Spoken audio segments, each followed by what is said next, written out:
우리는 세상을 살면서 많은 것을 기억하면서 살아갑니다. 우리가 기억을 못하고 살아가는 것도 많이 있지만 많은 것을 기억하고 살아가죠. 그런데 우리의 기억은 늘 한계가 있습니다. 지난 시간 우리가 이야기한 것처럼 기억은 늘 한계를 가지고 있어요. 아무리 많은 것을 기억하고 있다 할지라도 모든 것을 다 기억하고 있는 건 아니고, 그리고 우리가 오랫동안 기억하고 있는 것은 지식적인 기억보다는 감각적인 기억일 때가 더 많다라는 거죠.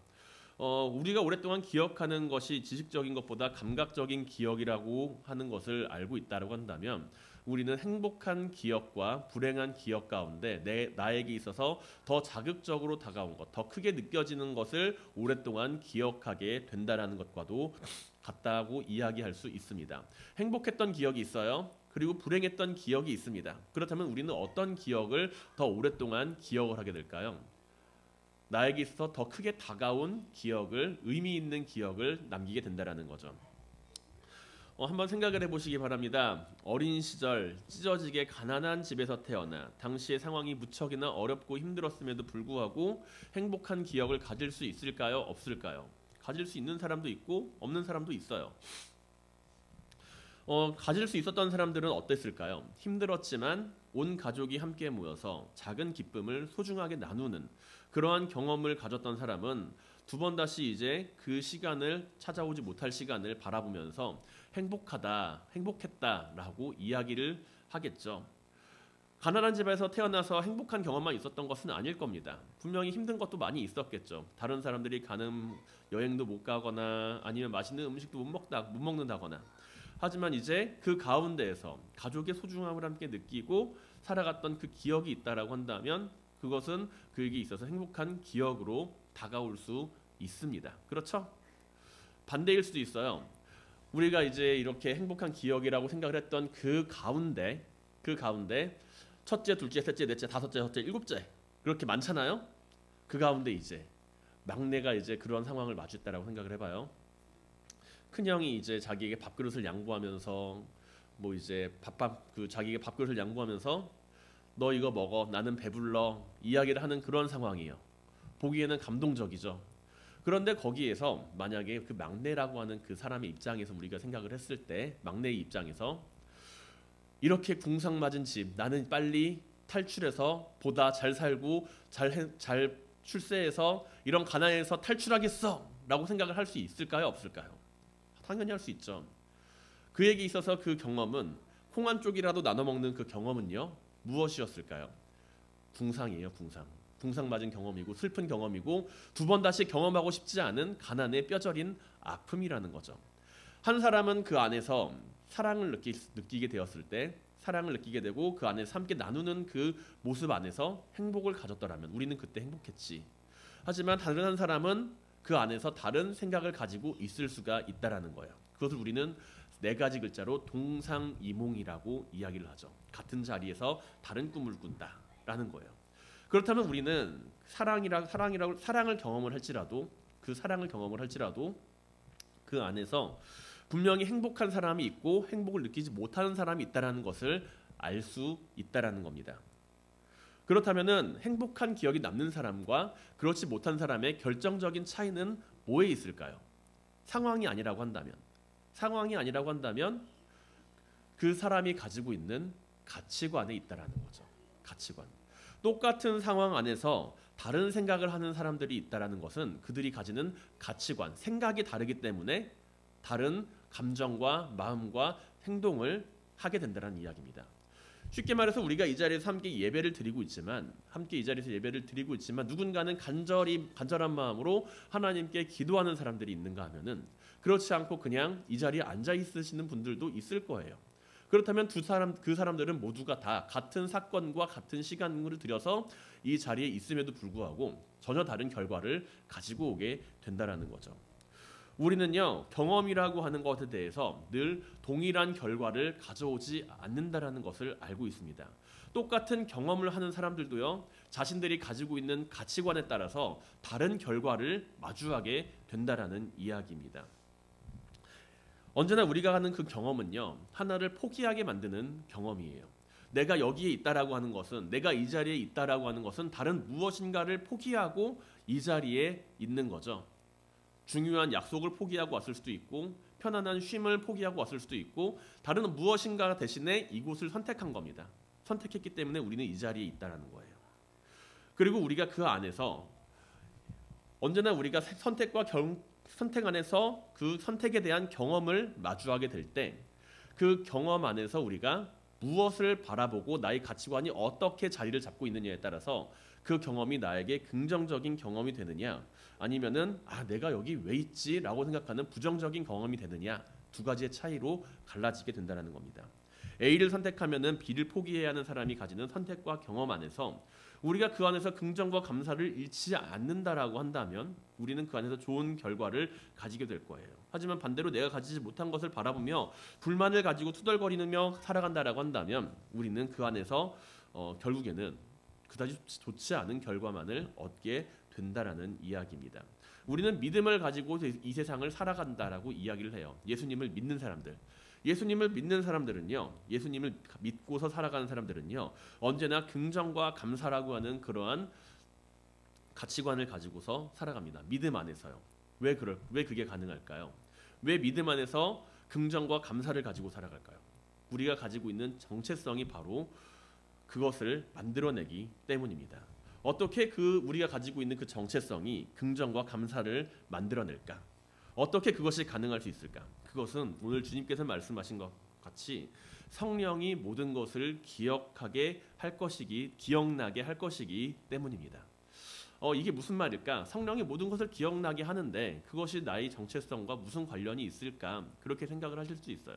성령이 모든 것을 기억나게 하는데 그것이 긍정적인 마음을 가지게 되는 것과 무슨 상관이 있지? 그렇게 여길 수 있지만 우리가 성령 안에서 그 모든 것들을 바라보게 될 때 우리는 분명히 내 삶이 변화하는 느낌을 가질 수가 있다라는 거죠.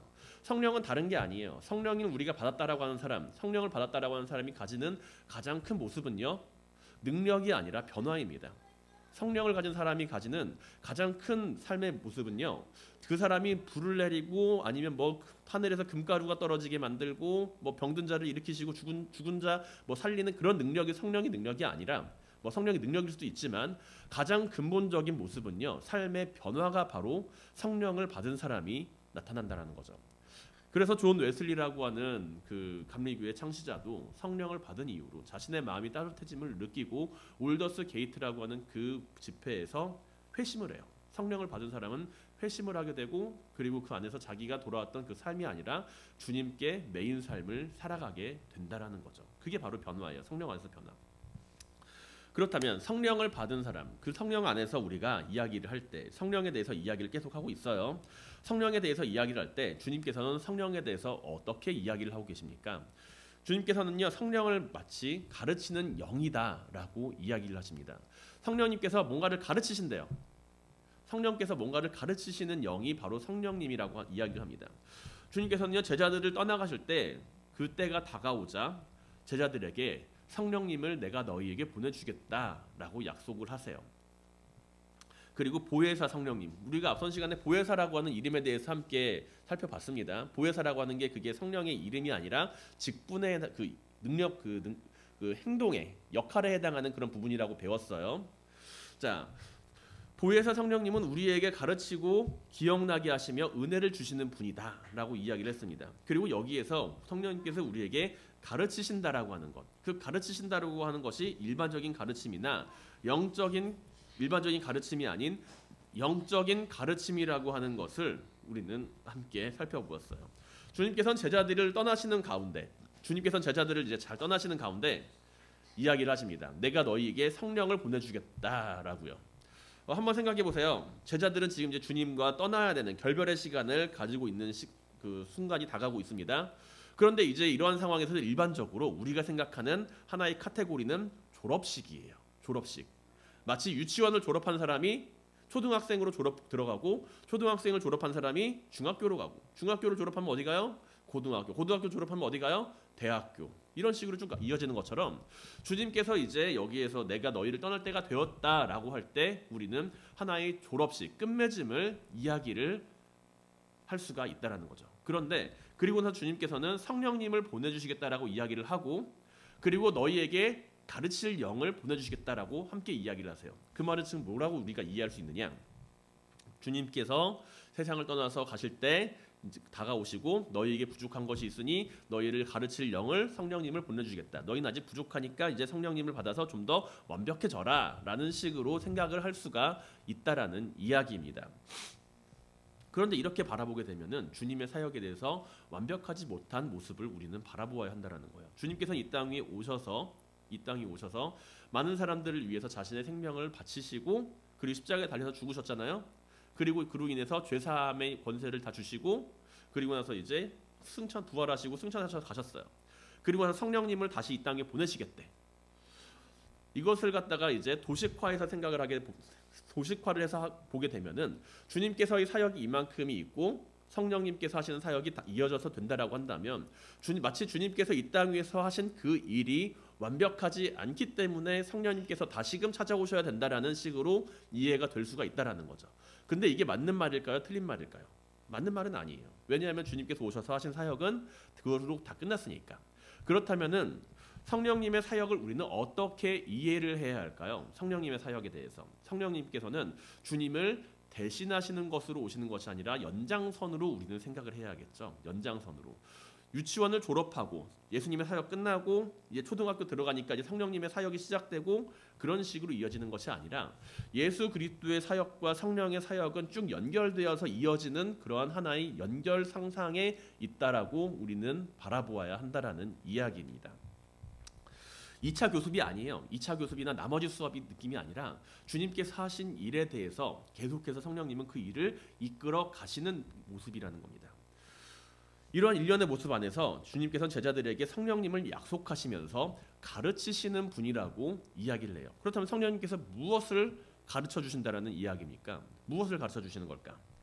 단순한 가르침의 차원이라고 이야기를 하지 말아야 한다는 거죠. 분명히 성령님께서 지혜를 주시는 것으로 우리는 알지 못했던 것을 깨달을 수가 있지만 그러나 그것은 지식적인 차원으로서의 가르침으로만 여긴다라고 한다면 성령님께서 주시는 가르침을 우리는 온전히 이해하지 못하는 상황이 된다라는 이야기예요.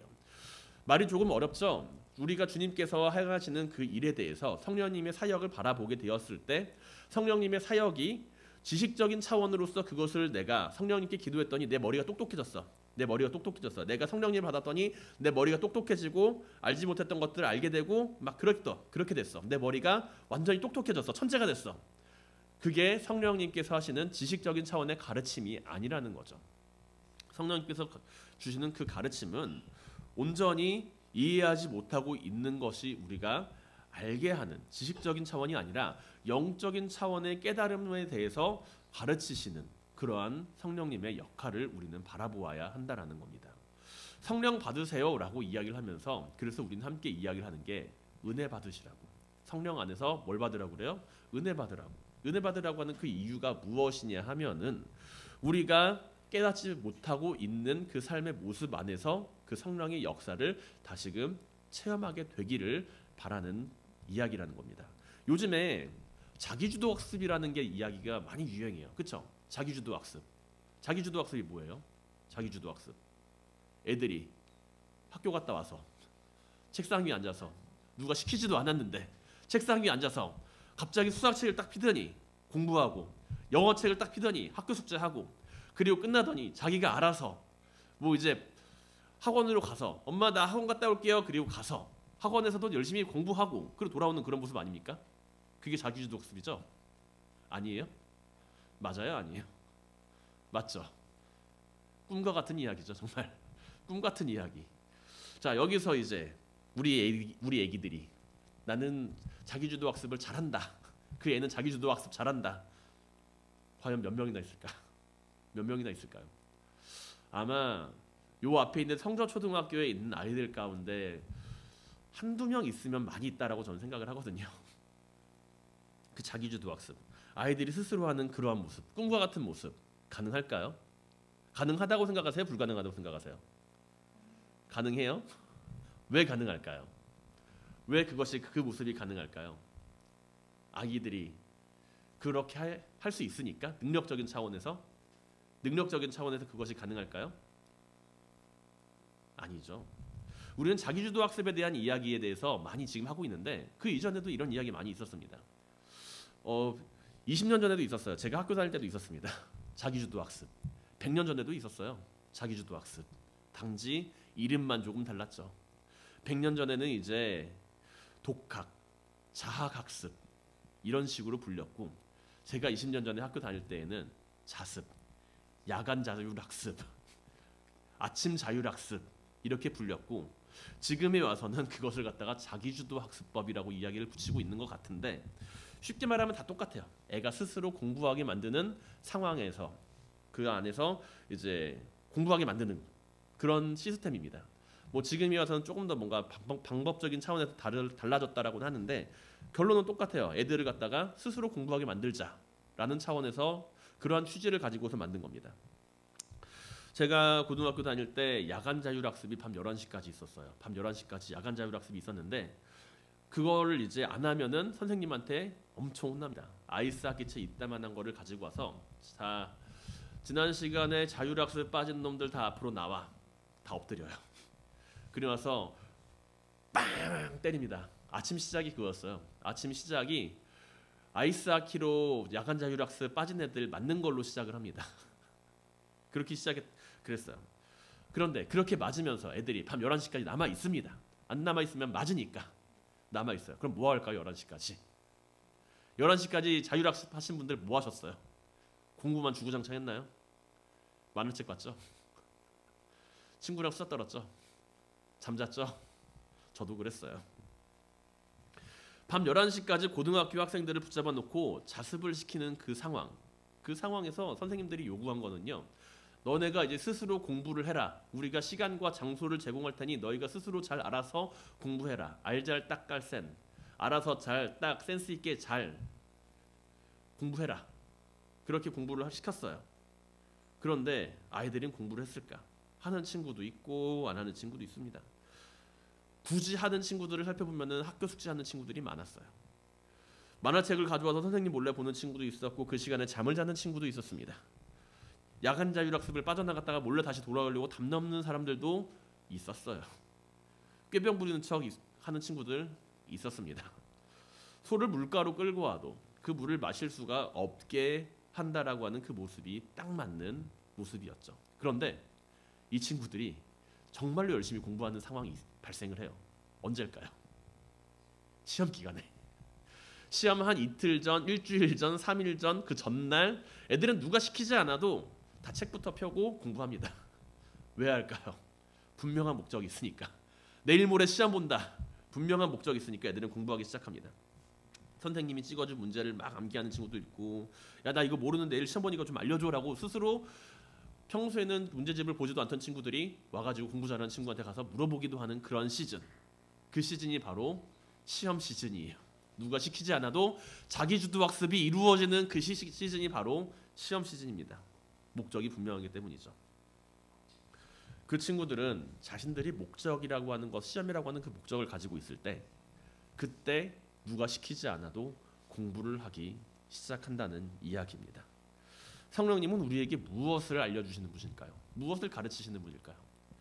너 일로 와, 내가 이거 알려줄게 라고 하면서 우리에게 수만 가지의 지식을 때려 넣는 분이 성령님일까요? 단순히 지식적인 차원으로 엄청난 지혜를 가진 선생님이 우리를 떼일 과외시켜가지고 모르는 것을 알게 만들어주는 그러한 차원에서의 가르침이 아니라 1+1이라고 하는 것이 2라고 하는 것을 알려주는 지식적인 차원을 넘어서 왜 그것을 내가 해야 하는지 알려주시는 분이 바로 성령님이라는 이야기입니다.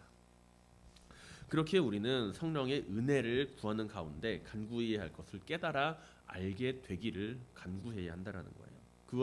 그거를 위해서 기도해야 한다는 이야기입니다. 단순히 나에게 성령 주세요, 성령 주세요, 성령 주세요가 아니라 간절히 내가 성령님을 열망하는 이유 가운데 내가 성령님을 받아서 그 성령 안에서 깨달아 알게 되기를, 무엇을? 내가 누구인지를 깨달아 알게 되기를, 그리고 내가 왜 이 세상을 살아가야 되는지를 깨달아 알게 되기를, 그렇게 기도해야 한다는 거죠. 성령을 받은 사람은요, 초인적인 능력 때문에 성령을 받았다라고 이야기를 하는 것이 아닙니다. 그리고 성령님의 주시는 가르침은 어렵고 난해하고 알아듣기 힘든 것이 아니라는 거예요. 성령님이 우리에게 주시는 가르침은요, 예수 그리스도가 누구인지를 알게 하고, 그리고 하나님이 어떤 분인지에 대하여 깨닫게 하시며, 내가 누구인지 그것을 깨닫게 하시는 분이 바로 성령님입니다. 그것은 곧 그리스도인으로서의 정체성이며 본질이라는 것이죠. 내가 누구인지를 깨닫고 예수님이 누구이고 하나님이 어떤 분인지 그것을 깨닫게 하고 가르치시는 분, 그분이 바로 성령님이시라는 거예요. 그렇게 우리는 성령 안에서 가르침을 받아야 하고 그 가르침은 제자로서 살아가는 그 사랑의 방법이라고 할 수가 있죠. 주님께서는 제자들에게 성령 안에서 그 가르침을 얻게 되기를 바랐습니다. 제자들이 성령 안에서 그 가르침을 얻게 되기를 바랐어요. 그래서 그렇게 주님께서는 보혜사 곧 아버지께서 내 이름으로 보내실 그 성령, 그것을 그가 너희에게 모든 것을 가르치실 것이다 라고 이야기를 합니다. 그리고 그 말씀대로 제자들은 오순절 마가의 다락방일 3끼 합심하여서 성령님께 간절히 간구하고 기도하는 가운데 성령님을 받아요. 그리고 나서 그 사람들은 더 이상 도망자가 아니라 복음을 위해서 사람들에게 나가서 복음을 선포하는 사람들로 바뀌게 되죠. 그들의 정체성이 바뀌게 됐다는 이야기입니다. 성령님께서 주시는 그 가르침은요, 진리에 대한 가르침이고 그 진리는 세상에 오신 예수 그리스도와 그분의 사랑에 대한 모습입니다. 성령 안에서 우리는 가르침을 얻어야 해요. 그 가르침은 단순한 지식이 아니라 그리스도를 아는 것입니다. 주님께서는 마태복음 10장 16절에서 제자들에게 말씀하세요. 내가 너희를 보내는 것이 양을 이리떼 속으로 보내는 것과 같다. 그러므로 너희는 뱀처럼 지혜롭고 비둘기처럼 순결하라. 사람들을 조심하라. 그들이 너희를 법정에 넘겨주고 회당에서 채찍질할 것이다. 너희는 나 때문에 총독들과 왕들 앞에 끌려가서 그들과 이방인들에게 내 증인이 될 것이다. 그러나 그들이 너희를 법정에 넘길 때 무엇을 어떻게 말할까 걱정하지 말아라. 그때 너희가 할 말을 일러주실 것이다. 이때 말하는 이는 너희가 아니라 너희 속에서 말씀하시는 너희 아버지의 성령이시다 라고요. 우리가 성령 안에서 이 세상을 살아갈 수 있기를 바랍니다. 성령 안에서 내가 해야 할 말과 하지 말아야 할 말을 깨닫고 그것이 바로 지혜 아닌가요? 예수 그리스도를 알고 그 지혜 안에서 우리가 언제나 지혜롭고 순결하며 사랑을 전할 수 있는 모든 성도님들이 되시기를 주님의 이름으로 간절히 축원드립니다. 주님께서는요, 성령에 대해서 제자들에게 말씀을 하시면서 두 번째로 한 가지를 더 말씀하세요. 성령은 뭐 하는 분이라고요? 기억나게 만드는 분이래요. 기억. 우리의 기억은 많은 것을 기억하고 있는 것 같지만 실제로는 많은 것을 망각하고 살아가죠. 망각이라고 하는 그 기능이 없다라고 한다면 우리의 뇌는 기억을 남기는 일에 있어서 분명히 불필요한 것들만 계속해서 남기고 있을 거예요. 망각이라고 하는 그 기능이 없다라고 한다면 지금 우리는 뇌가 이미 다 타버려가지고 해롱해롱 하고 있을지도 몰라요. 우리가 바라보는 이 시각 정보와 청각 정보와 그리고 여러 가지 촉각 정보까지 모든 것들을 다 기억하고 뇌가 잊지 않는다라고 한다면 우리는 이미 다 과부하 상태가 될 거라는 거죠. 너무 피곤할 거예요. 그래서 망각이라고 하는 것이 사람에게 매우 중요하다라는 이야기입니다. 사람은 망각하게 됨으로써 피로감을 덜어내게 된다는 거예요. 모든 것을 다 기억하고 있는 사람과 모든 것을 어느 정도를 일부를 잊고 살아가는 사람 가운데 축복받은 사람은 어느 정도를 잊고 살아가는 사람이라는 거죠. 모든 것을 다 기억하는 사람은 그만큼의 근심과 걱정이 더 많아질 거라는 것 이야기입니다. 쓸모없는 기억은 빨리 지우고 중요한 기억은 남기는 것은 삶에 있어서 분명하게 필요한 일입니다. 그리고 성령님에 대해서 주님께서 말씀하시기를 내가 가르쳐 말한 것을 기억나게 만드는 분이라고 성령님에 대해서 설명하세요. 내가 너희에게 말한 모든 것을 생각나게 하리라 라고요. 이것은 기억에 대한 부분이죠. 기억에 대한 부분. 기억력이 좋아지는 것은 누구나 다 원하는 일일 겁니다. 그렇지만 너무 기억력이 좋아지는 것도 원하지 않는 모습이기도 하고요. 아마 기억을 하지 못하게 된다면 우리의 삶이 굉장히 두려울 거예요. 한번 생각해 보세요. 내가 지금 당장 기억을 하는데 10분 전의 일이 기억이 안 나. 어제 내가 뭘 했는지 기억이 안 나요. 그걸 우리는 뭐라 그러죠? 치매. 그래서 우리는 깜빡깜빡하는 사람들도 보고 이야기를 하잖아요. 너 치매 걸렸니? 그렇게. 우리가 기억을 하지 못한다면 우리는 두려울 것입니다. 우리는 두려울 것이고 어쩌면은 두렵지 않을 수도 있어요. 내가 무엇을 해야 할지 내가 지금 가지고 있는 그 상황에 대해서. 그런데 분명한 것은 내가 기억을 하지 못한다라고 한다면 우리는 언제나 같은 실수를 반복하게 될 거라는 이야기입니다. 같은 실수를 반복하게 된다. 그것을 막아주는 게 기억의 가장 큰 이유 아닙니까? 우리는 왜 기억하라 그래요? 실수하지 않기 위해서 기억하라고 합니다. 너의 경험이 왜 중요하다라고 이야기를 합니까? 그 경험을 통해서 너는 삶을 쌓아서 올려가고 같은 실수를 반복하지 않게 될 것이기 때문에. 왜 우리는 연륜이 있는 사람을 존중하고 그리고 그 사람들을 경외해야 한다고 이야기를 합니까? 그들이 쌓아 올린 경험에 대해서 우리는 그 경험을 인정해 주는 거 아닌가요? 그래서 과거에는 노인을 공경하라고 하는 그 이야기 안에 그 노인의 지혜를 바라보는 이야기도 함께 있었습니다. 우리는 믿음 안에서 기억을 가지고 살아갑니다. 믿음 안에서 어떠한 기억을 가지고 살아갈까요? 바로 성령님께서 주시는 그 기억, 생각나게 만들어 주시는 그 모습 안에서 우리는 믿음을 가지고 살아가게 된다는 이야기입니다. 성령님은 우리에게 무엇을 알려주시는 분일까? 무엇을 기억나게 하시는 분일까? 바로 예수 그리스도의 말씀을 기억나게 하시는 분이라고 주님께서는 말씀하시죠. 내가 너희에게 가르친 그 모든 말씀을 성령님께서는 기억나게 하실 것이다 라는 거예요. 성령님께서 주시는 그 기억은 단순히 그 기억력 차원의 문제가 아니라는 거죠. 성령님께서 주시는 그 말씀, 그 기억은 우리가 바라보는 말씀을 떠올리게 만든다라는 이야기입니다. 주님께서는 그 말씀을 통해서 너희가 그 말씀이 기억나게 될 것이다 라고 이야기를 하세요. 여기는 선행 조건이 하나가 존재하죠. 뭐여야 돼요? 말씀을 많이 알아야 된다는 거. 말씀을 많이 본 사람만이 여기에 해당되는 이야기입니다. 만약에 내가 말씀을 잘 보지 않고 말씀을 가까이 하지 않고 있다라고 한다면 일단 말씀을 가까이 하는 것부터 우리는 시작을 해야 돼요. 그래야 기억이 나도 기억이 나죠. 집을 지으려고 하는데 벽돌이 없으면 뭘로 집을 짓습니까? 그래서 우리는 말씀을 가까이 하는 삶을 살아가라고 하는 이야기예요. 이것이 전제되었을 때 성령님께서는 우리가 마주하는 상황 속에서 말씀을 깨닫게 하시고 그 말씀을 생각나게 하신다라는 이야기입니다. 생각이 나는 것과 깨닫는 것은 조금 달라요. 생각나는 것과 깨닫는 건 좀 달라요.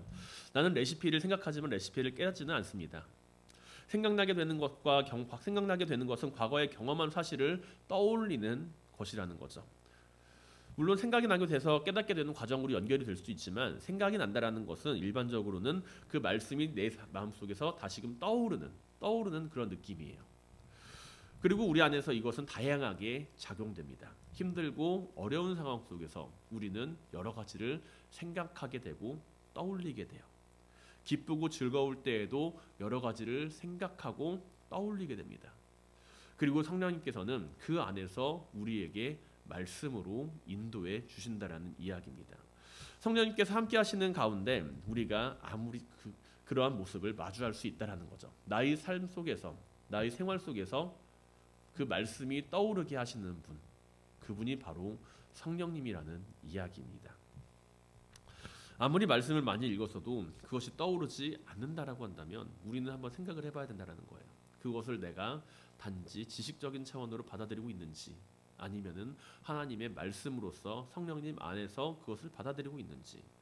우리는 학창 시절 다양한 책들을 많이 읽었습니다. 책들 많이 보셨죠? 학교 다닐 때 로맨스 소설 많이 보셨죠?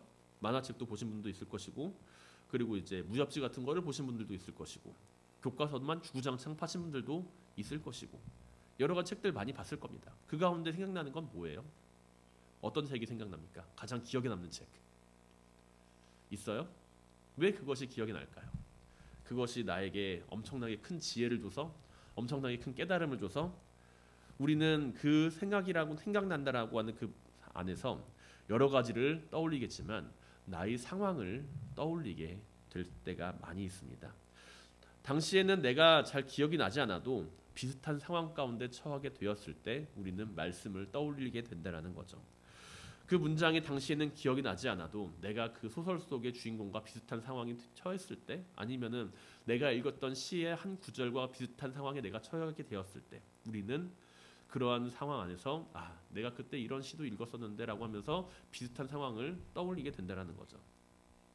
그리고 성령님은 우리에게 말씀을 생각나게 하십니다. 말씀을 바라보면서 성령님 안에서 우리가 그 말씀이 떠오르게 되는 그 이유는 예수 그리스도의 고난 안에서 우리가 그 모습을 바라볼 수가 있고 우리가 우리의 삶 안에서 마주하게 되는 여러 가지 상황들 가운데 하나님께서 우리에게 주시는 그 진리의 말씀으로 우리가 성경을 바라보게 되었을 때 그 안에서 우리는 사랑할 수 있는 방법으로 주님의 말씀을 떠올리게 된다라는 거죠. 많은 사람들은 말씀을 떠올리게 만드는 것, 말씀이 떠오른다라고 하는 것을 마치 정답처럼 생각할 때가 있어요. 정답처럼. 내가 지금 하나님께 열심히 기도했는데 이 말씀이 떠오르니까 이 말씀이 정답이야 라고 생각을 할 때가 있는데 그것은 정답일 수도 있고 아닐 수도 있습니다. 하나님께서는 우리가 사랑할 수 있는 방법을 알려주시기 위해서 그 말씀을 우리에게 주시는 것이지 그 말씀을 통해서 로또에 당첨되게 하기 위해서 그 말씀을 주시는 분은 아니기 때문이죠.